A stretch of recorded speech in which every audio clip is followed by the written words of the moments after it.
You can reflect either just points across an x or y axis, or you can reflect an entire function across the x or y axis. I'm going to demonstrate both in this video. So if you're reflecting across the x-axis, all of your y values are changing.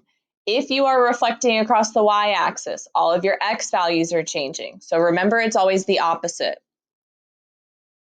An easy demonstration is reflecting just a single point. If I reflect the point 1, 2 across the x-axis, the y value is changing signs. That's simple enough. If you reflect across the y-axis, your x value is changing signs.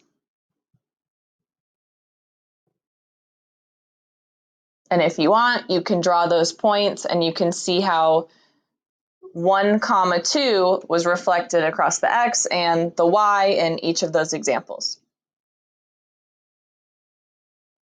Now, the same rules apply when you're reflecting an entire function. When you are reflecting a function across the x-axis, y is still changing.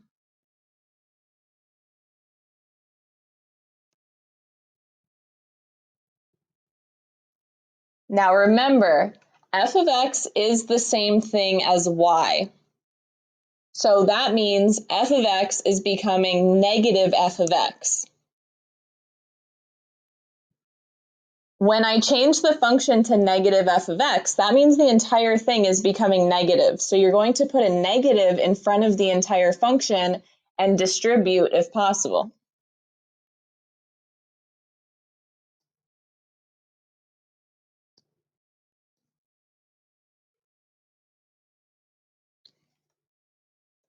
So reflecting this cubic function, x cubed plus 1, across the x-axis becomes negative x cubed minus 1. So the negative applies to the entire function.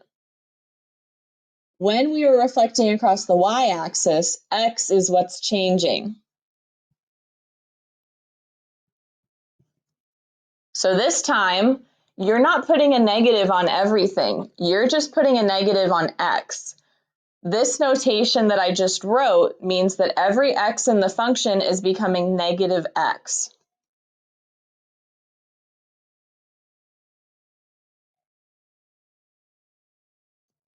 And now simplify if possible. Just something to keep in mind pretty much forever in your math class from now on. When you raise a negative to an even power, it becomes positive. When you raise a negative to an odd power, it stays negative.